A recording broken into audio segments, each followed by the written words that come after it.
Maximize your accounting career by becoming high yield and low maintenance with the Upstream Leader podcast. Your passport to improved knowledge, skills, and career potential. Stay tuned for insights, expertise, and thought-provoking discussion. And now, here's your host, Jeremy Clopton. Hello, everyone, and welcome to the Upstream Leader. I am excited for our conversation today. We are talking about life beyond labels and what does it mean to be more than just an accountant. And for that conversation, I have with me today Kelsey O'Connor, who is a graduate of NC State, graduated back in 2023. Kelsey, glad to have you on the show. Thank you so much for having me. I'm so glad to be here. Yeah. So somebody mentioned, I don't even remember who it was, but somebody mentioned to me your commencement address from May of 2023. And they said, you have got to go watch this. And especially we were at a softball tournament. My oldest two play softball. So I went and watched it, and immediately I thought, this is so much more than just softball. This is so much more than just a commencement address. This is a lesson that so many people need to hear about moving past the labels that we put on ourselves from an identity standpoint. So I'm excited to talk to you about that. But before I do, I'm going to start the conversation the same way I start all of our conversations on the Upstream Leader, which is, how did you become the leader that you are today? Yeah, well, first of all, thank you. I really appreciate that. And I'm so glad you came across the speech. But I would say that probably two things. I would say one, the people in my life. So my parents, coaches, people that really taught me that leadership is more about your actions than your words. And so really modeling for me and fostering the idea that leadership is about fostering leadership in others and lifting other people up, leading by example. And so even throughout sports or whatever it was that I was involved in, really learning servant leadership and empathetic leadership. And that it's not always about being the most vocal person in the room, but it's about lifting other people up and drawing out other people's strengths and creating that environment to do so. And then when you do have something to say, people are more likely to listen. You are more likely to make an impact when you have something that's intentional that you want to get across. So I would say that that idea of leadership being modeled in great ways and also just being fostered throughout growing up from my coaches and people in my life really shaped who I am as a leader. But I would also say, maybe for listeners that are thinking I don't have necessarily someone in my life that's showing me that way or helping me figure out the kind of leader I am, I would say that my education or just listening would be how I've also grown as a leader. So leadership is fostered through listening, just from listening to people's stories, listening to different perspectives. The more that I listen, the more that I'm just able to face situations and life through different lenses and perspectives and really just understand where people are coming from. And so I would just say listening is how I became the leader that I am and, being able to make an impact, I like to think, and also just my ability to make decisions and feel like I have, confidence in those decisions and confidence that I'm making a positive impact on people when I do make leadership decisions or I am on a team or in a group. So I would say, even if you don't have someone that's necessarily showing you a great way to lead, we can also learn from people that we don't necessarily want to emulate. And we can also just learn from listening to others. Appreciate that point. And it's an important one. I like the fact that you call it out because so many, when they think about how they were shaped and how they became who they are, it's always, well, this person was a great example. This person was a great example. And we hear that so much. And whether it's other podcasts or books or articles, it's always, I want to give credit to this person who was so positive in my life. So I really like the fact that you point out that you don't have to have someone there. That you can take the ownership and you can go figure out how to become a good leader by listening and even, like you said, finding what you don't want to become. So that's a really important point. Thank you for sharing that. So for the listeners that may not be familiar with you and your story, your idea and this concept of talking about people beyond labels and who do they want to be rather than what do they do. Give us just a little bit of your background and your story. How did this come about and what is the impact that it has had on you? Yeah, so I grew up playing softball and I had other parts of my identity in school and all these other things, but I was really competitive. And so succeeding in softball, succeeding in school. I wanted to be the best at everything. And that carried into college for me. I Mhm. ended up playing softball at North Carolina State. And when I got to North Carolina State, I was just really wrapped up in the excitement and the dream of being a Division I athlete, which is something that I had been working for since I was 10 years old, probably younger. I grew up traveling the country, playing travel ball, going to practices and training, waking up early, and just all of the things that it takes to kind of get to that place. And so, yeah, so I get to NC State and it's just this dream. And I was also, encouraged to get involved in other things. So I get to NC State and then I get a research job once I get on campus, and I'm navigating the student athlete schedule with weightlifting and practices. And I'm really just so wrapped up in everything that I'm getting to do for the school and taking a lot of pride in that. But one of the things that came with that was getting wrapped up in my accomplishments, my achievements. I obviously had a lot of goals of what I wanted to accomplish while I was there on the softball field as a student. I studied social work and I was in an honors program. So I was doing a lot of things that I was really proud of. And then my junior year, I suffered a really bad concussion.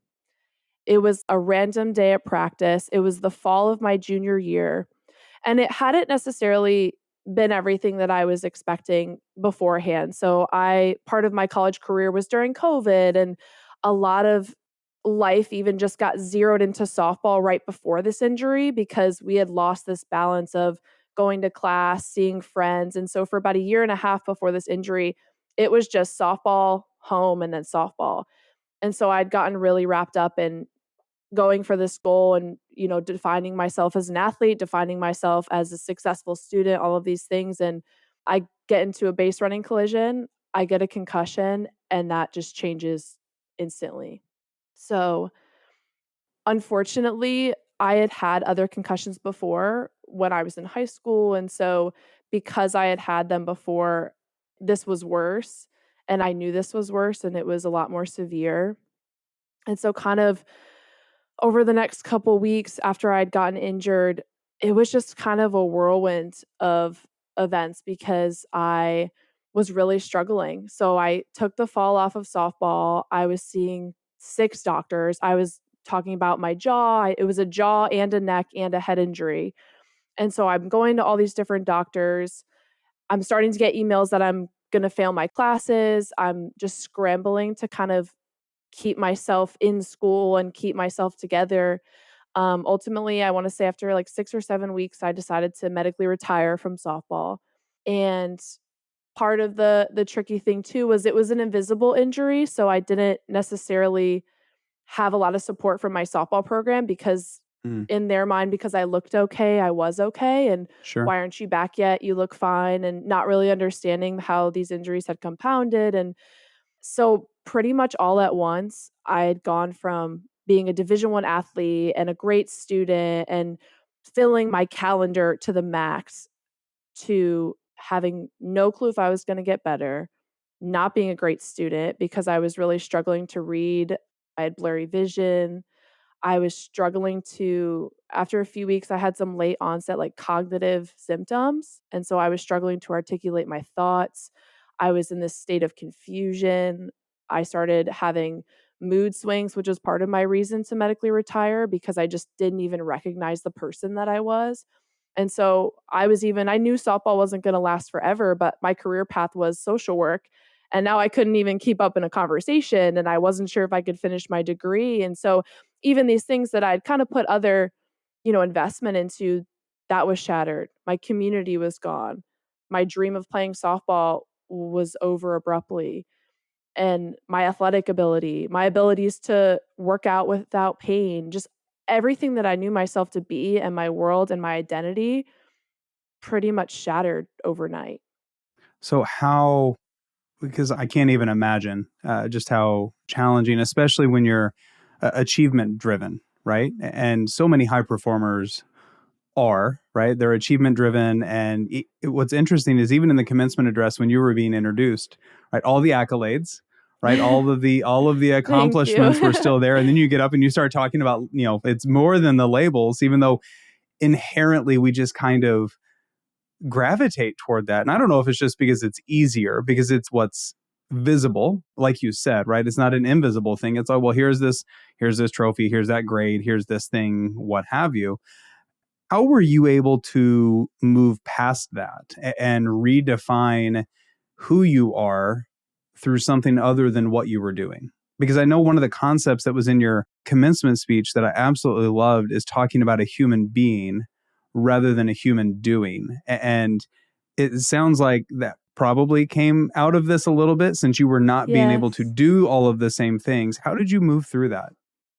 I mean, it's such a good question because, even the phrase, it's who you are on the inside, not the outside, and different things like that. They're so great to say, but then I really struggled with, well, what does that even mean? How do I even define who I am on the inside? How do I even figure that out? Because I was a D1 athlete, I was a researcher, I was all of these things, and I kind of intertwined that. And how am I supposed to even describe who I am on the inside if I'm not the same? And so I think that process, at first, it was just really honoring what I had lost. So just really allowing myself to be sad about it for a little bit and recognize that I might not be moving forward. I might not have achieved the goals that I wanted to. But looking back at it, even underneath those labels were attributes and qualities that I had built up throughout my time. So, no, I wasn't going to have the chance to go out on a field and win a championship, but I had really built up strength and discipline and commitment, or I had really done a good job of being balanced. So, I was a good multitasker, I was organized, I was empathetic, I was a good teammate. And so, I was starting to see some of the qualities that were going to carry me throughout my life, even though the labels attached to them were gone. And so I allowed myself to feel through it. And then I talk about it in my speech, but I actually put it in a notes app on my phone. And I made this resolution to kind of fix the way that I was seeing myself because I was super hard on myself at first. And I really struggled to have compassion for myself. And I knew that it would actually be better if I started with other people. So when other people weren't in the room or other people weren't around, it is easier to talk about them by their labels or introduce somebody or ask them what they're doing. And so even working through that process of, okay, well, then what do I describe them by? And so I came up with three different things, and it's really just their attitude, how they treat other people, and their unique qualities.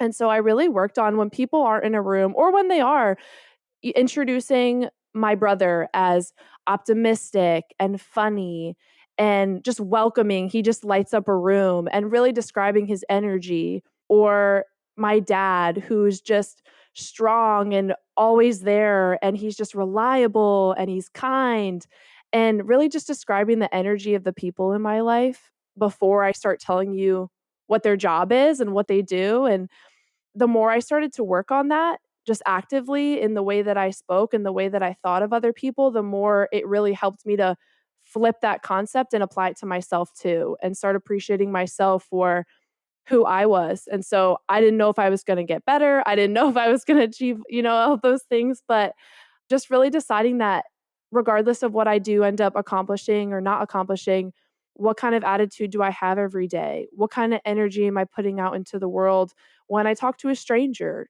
Am I respectful? Am I kind? Am I authentic? People can pick up on your energy. And so am I trying to be someone else, or am I really being myself and allowing myself to be strong and kind at the same time, and just allowing that to matter on the daily more than what it is I end up achieving or not achieving. Any recommendations, tips for someone who is very achievement driven, right? Because this podcast, a lot of our listeners are accountants, they're high performers, they're doing a lot of things, right? And they want to achieve, they want to get that next thing, whether it's an award or a promotion or whatever it may be. How do you detach your identity and your worth from those achievements and make that transition to focusing more on the qualities, what makes somebody unique, their attitude, the way they treat others, just from a functional standpoint? How do you do that? Is it a lot of reflection? How are you able to do that? And how do you, I guess, maintain that? Because it's not like you didn't go on to continue to achieve great things, but you don't introduce yourself that way, right? As you said, now you think about more of those other qualities. So how do you effectively do that for someone? Yeah, I love that question because when I talk about life beyond labels, I always try to add that it's not life without labels and your accomplishments don't matter because they should be celebrated. You should be proud of those things, right? So it's not that everything should just be washed away and it shouldn't matter at all. And I think about it every day. I have a tendency to want to start talking about what I'm doing and what I've achieved lately. And so it's definitely a daily practice and a daily reflection. So I would say maybe two things. The first one is sounds really cheesy, but I make a to-do list and then sometimes I'll make a to-be list. And so I'm someone who is very goal oriented. I write down the steps of what I want to get done. Obviously, very high achievers, accountants, high performers are going to list out their calendar and what they need to get done. And so at the end of the day or the beginning, I try to put something on my list that falls into the kind of attitude I have throughout the day. If I was kind to someone, how I treated someone, and then when I appreciated myself or I allowed someone else to be themselves. So I'll make a list of I got this test done, I finished my homework, I ran these errands, and then I'll also try to reflect on I talked to the cashier for 10 minutes and asked about her day and asked about how her life was. And I listened to her when she decided to tell me her life story. Or I let someone go in front of me in line. Or I really allowed myself to be quiet in that space and not judge myself when I wish I had said something better. And so I kind of make this list of little things throughout the day to recognize, am I being the person that I want to be? Am I being the person that I dream of? Am I modeling that for myself? So even just a functional list of what you get done tactically and then what kind of person do you want to be and did you act that way today? And then I would say the second is just how you describe people, how you speak out loud. That's a practice and it's a skill that can be developed. And, when you catch yourself wanting to introduce somebody by their job, just pause and maybe add in a few qualities or attributes first, and then go on to talk about the great things that they do. I use my brother as an example all the time because it's so hard to not want to talk about his job. And I explain that he's funny and he's optimistic and he's this just ball of energy, but he also works for Sports Center, which I think is so Very cool. And I cool. want to tell people and I get excited, but I try to draw myself back in the way that I practice speaking about people and myself so that it's at the top of my mind. Like, no, this comes first and then the tangible things come second. So it really is teaching that awareness of think about the person before you think about the accomplishments. And if you can do that for others, inherently you'll start to do that for yourself, is what it sounds like you're saying. I really like that. So I want to go a couple different places here. So let's go to the end of someone's career. And one of the things that's happening in our profession right now is, and it's like most professions, right? There's a ton of retirements. The baby boomer generation's retiring. They're still retiring. It was a big generation. It lasted a while. They're still retiring. And for many of them, it's really difficult. And what I have found is it's not so much letting go of the work. It is a little bit of letting go of the work because many of them have worked, a lot and they love what they do. But it's as much as anything, they can't stop being an accountant and they can't think through when Monday morning comes, the day after I retire, and I'm no longer Jeremy the CPA or Jeremy the accountant. What am I? And that tends to be a bit of a terrifying thought. So for someone that is approaching that kind of milestone in their life of retiring and becoming, in a way, someone new from a what they do standpoint, what would you recommend that they do to prepare for that transition, which obviously will be much less abrupt than the transition that you were forced to deal with? But it's a transition that is perhaps similar in the fact that the thing that they've always done is no longer the thing that they will do. Yeah. How would you recommend that they prepare to make that transition to retirement? I really love that question because it is a similar experience. And I found it so fascinating when I delivered the commencement speech and when I've done some talks. I get a lot of people that are struggling with retirement and having been in their career for 20, 30, 40 years. And so to prepare for that transition, I would say doing things to invest your time outside of your work and spending time with your family if you have your family around, spending time with people, or just developing hobbies, reading, journaling, maybe reflecting on your career and what it's taught you. even if you're not a written journaler, even if you're just video journaling or just having a way of sitting and reflecting on what kind of qualities that you had to have to be a good accountant and how that is going to exist even when the job is done. And so I would say really taking that time to reflect on all of the ways and the qualities that you've developed throughout your career in order to do that job well, because you're always going to be that person. And so you might not be an accountant, but you will always be an accountant because you've developed these skills and these qualities and these abilities. And that never leaves you. And you should be really proud of that. Yeah. And then investing your time and building up those reps of life outside of accounting or life outside of your job so that when you do get to that point, you have those reps of really knowing, okay, I know what it feels like to do something else and to know that there's life outside of it. Because if I spend all of my brain power and all of my time thinking about it, being in it, running the race, and then I stop, that's where life gets really tough and messy. And we can't always control that. But as much as you can, I would say, even for me, I did some volunteering or I tried to read and write. And even just those little moments of doing something outside of sport gave me the ability to see clearly there is life outside of sport or there is life outside of your job. And it's only going to get a little easier and a little better from my perspective, the more time you spend away from it because you realize how much more there really is to enjoy. So if you were talking to somebody then early in their career, it sounds like that kind of holds true in both cases is if they're trying to figure out, okay, I'm very achievement driven. What do I do? Not what am I becoming or who am I becoming, but very fixated on those labels. As you said earlier, it's life beyond, not life without labels. How do you early in your career, when you're at your most competitive, right? So when you're just wanting to be as great as you can be, how do you balance that out and not lose the edge, right? That the competitiveness can give you. Yes, because honestly, I'm still a very competitive person. I love that. I'm still kind of back in that now that Yeah. I'm a few years removed and I'm back in early career mode. I'm competitive. I'm trying to work all day and all night kind of thing. But taking the time, forcing yourself to take the time to slow down Okay. and go have a life moment, go eat lunch outside, even if it's 10 minutes, like put your feet in the grass, go outside for a walk. And all of that sounds really cliche and very normal, but when I get really caught up in the loop and the race and the achievements, even just taking the time to eat a meal without my phone or, take 5 minutes before I go to sleep and different things like that, forcing myself to take care of my basic needs and just stop in the middle of the day and appreciate the day and where my feet are.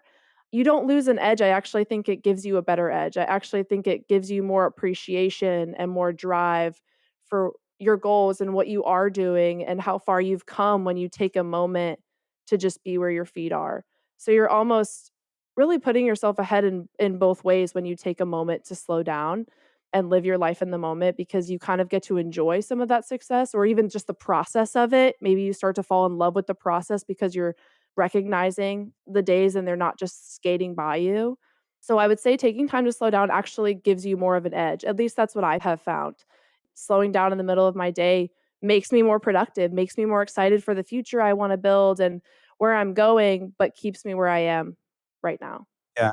What I really like about that is it's quite simple, Yeah. really. It doesn't have to be overthought. It seems like we kind of do that sometimes. We try to make it more complicated than it perhaps it needs to be. So I really like the simplicity of just taking the time to be where you're at can be really helpful to help you keep that edge. Yeah, exactly. Very good. So you mentioned one of the last things you mentioned in your talk was to look beyond our labels to appreciate who we really are and appreciate others for who they really are. And you said that in your program, there was a bit of the community aspect was lost, partially because on the outside, you looked fine, Mhm. but the injury was not visible, right? And I know that you contributed to research work in the areas of emotional intelligence and your degree is in social work and working Yes. with people. So kind of go in a slightly different direction. How can professionals, I say professionals because that's our audience. Let's just break it down a little bit more. How can we just be better human beings and just be aware of the things that others are going through and practice that empathy to say, maybe something's going on that I don't know, but it doesn't mean it's not happening. How do you recommend that, whether it's just in society as a whole or in the business world, how do you practice that emotional intelligence in a way that doesn't feel intrusive, Mhm. right? Because nobody wants to go around and say, do you have anything going on? Like, are you okay today? Anything like that. But it still honors the fact that somebody could be struggling with something that you don't actually know and you can't actually see it, but it doesn't mean it's not there.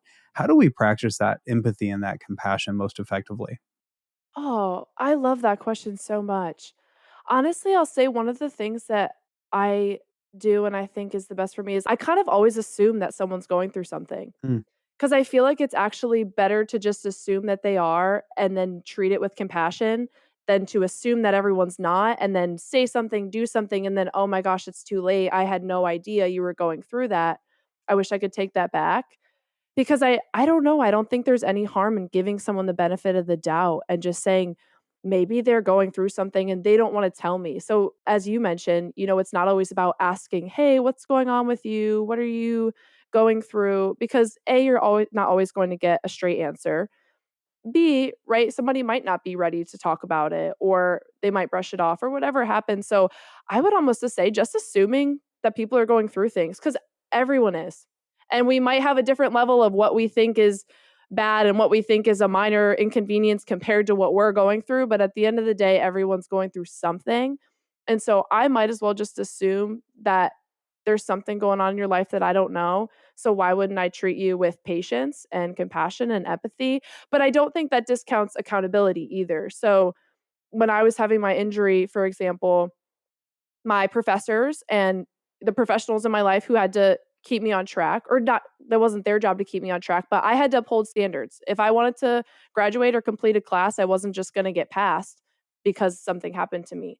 And so what I really loved about my social work department and some of my professors was they were really flexible and just coming right out and saying, "I'm so sorry that this is happening for you." They didn't even know every detail, but they just even assumed I'm not sharing everything, but something's going on. We're gonna adjust the date for you. We wanna work with you. Are you gonna be able to finish the semester? If so, this is your deadline. If not, let's talk about it. And just having that flexibility to have a conversation and be open to hearing what I had to say versus the hardcore, well, get over it, be tougher, be stronger, which is what I was pushing myself to do most of my early life was just get over it, shut up, keep going. And so I would say for anybody, just being flexible in your thinking and treating people with compassion by default. And then, also having accountability and forgiveness and accountability and compassion can all exist at the same time. And if someone has the courage to tell you what they're going through, to believe them. If you don't see it, to still believe them. And I see that a lot with even just people that I've spoken to who have invisible injuries, illnesses, losses that I've talked to from different speeches and things like that who have said like they've dealt with the same thing where people just assume that they're going through nothing instead of assuming the latter, that maybe something's going on and might as well be nice. Forgiveness, compassion, and accountability can all exist. I think that is such an important message. And as you said, if we default to compassion and empathy, there's not a lot of bad that comes from that. I mean, what a great society that could be if we just all approach each other with compassion Right? and empathy. And you're struggling with something I don't know about, there's a really good chance of it. But at the same time, we can still hold people accountable. Sure, we may have to be a bit flexible and we may have to adapt a little bit, but it doesn't mean we can't hold people accountable. And I would say for anyone that's going through something, and I agree, we all are at some point, we all have at some point, if we're not currently, it's not a free pass for accountability, Mhm. right? And, it's expect and hope and maybe, drive that compassion that you need, but don't fault people for trying to hold you accountable as well, because they can all coexist. I think is really important that accountability in the face of compassion is not a bad thing. They're not counterproductive. In fact, they can actually both be very beneficial and positive for an individual. Yeah, sometimes it is compassionate to hold people accountable because you want them to be their best self or you Yeah. want them to get back on track. So, yeah, exactly. Sometimes they're the same thing. Yeah. Very good. Well, I've got two questions that I want to end with. One of them, I will readily admit, is because I have three daughters, two of which are currently playing competitive softball. What recommendations or advice would you give to younger athletes? 12, 10, and 7 are my three girls, and the 12 and the 10-year-old both play right now. What advice would you have for them about proactively not getting too caught up in the labels? Again, it's not bad to have them, but to figure out, even at those early ages, how do you not get so caught up in the labels that, are fixated just on what you do rather than who you're becoming? First of all, I love that they play and I love that. So I'm going to have to reel myself in because I could just spit out so much advice to them. I just love that so much. I would say if I were to give advice that my actual younger self would have listened to, because I think my instinct is to say affirmations. But, as a kid, you're like, okay, sure, I guess I'll write down some affirmations, but it's tough to believe them. It's tough to practice, like things that are really applicable to that age, I would like to think. I would say number one, spending time outside of your sport and your achievement is going to make you better. Even just as we said as professionals, spending time building your identity is going to make you confident in your skin because you start to develop a sense of who you are outside of the field. And that's actually going to make you a more confident person, which is in turn going to help you on the field. And so looking at time away from sport, not as laziness and not as distraction, but truly allowing yourself to find your identity, and that's going to build your confidence as a person and as a human being. So reading, writing, being with other people, whatever that is for you, drawing, it doesn't even matter. Just finding time for other things is going to balance you out mentally. I would say that's super important and it doesn't make you lazy. I would also say self-talk is really huge, especially for young athletes, because especially as a young athlete, your major percentage of your life has been in the sport. So you don't really even have, it's not your fault that you don't have reps outside of it. You're only able to see in this small lens. And until you start living outside of it, of course, it's going to take up your mind space and your stress and your, thoughts. So I would say being kind to your mind and talking to yourself like you would talk to a teammate or a friend, that's really going to carry you far because when we're looking at our performance as tied to our worth, that's when our self-talk can kind of get twisted up in that too. And saying, oh, I suck today, so I suck as a person, or I am slow, or I'm this and that. And the voice in your mind is really going to shape how you feel about yourself and how you attach your worth to your performance or just in the person that you're being. So just talking to yourself like a teammate or like a friend, I think especially as a younger athlete, is probably one of the most important things I could say. I love that. Thank you so much. I appreciate it. For going kind of back to our normal audience, professionals, accountants, those that are in the business world, any resources that you would recommend for them if they are, maybe they're struggling in this area and they're trying to find maybe a book, a TED Talk. What would you recommend? Obviously, I'm going to recommend your commencement address. I thought that was wonderful and something they should definitely listen to. Thank you. What other resources out there would you recommend that are just kind of your go-to in this topic? Oh, wow. That's a really great question. Honestly, I can't really think of specific names of podcasts, but I listen to podcasts of retired athletes and professionals. Mm, There's a ton out there too. And I would say or specific, like just Googling other people's stories. Honestly, yeah. I will sit on Google and read about people that have retired from different things. And it makes me feel better because I feel like I'm not alone when I start reading about the emotions and the feelings of other people. So I would even say, as simple as it is, Yeah.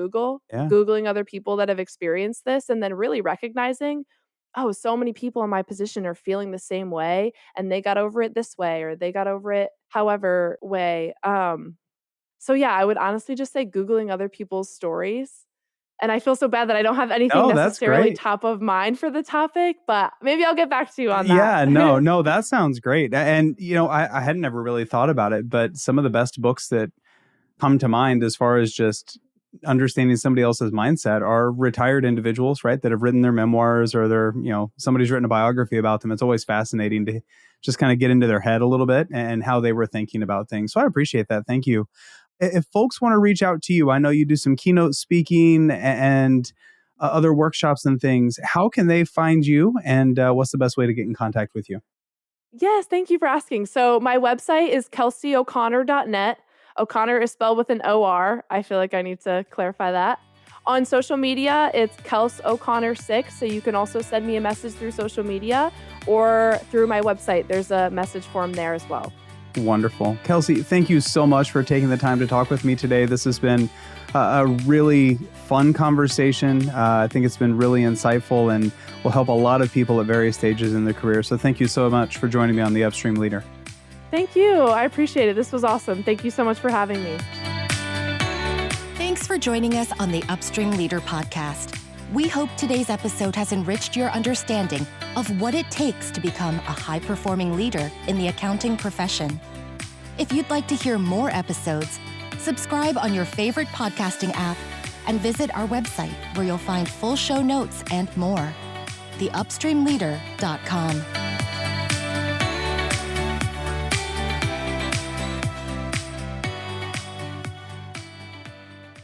professionalproductions.net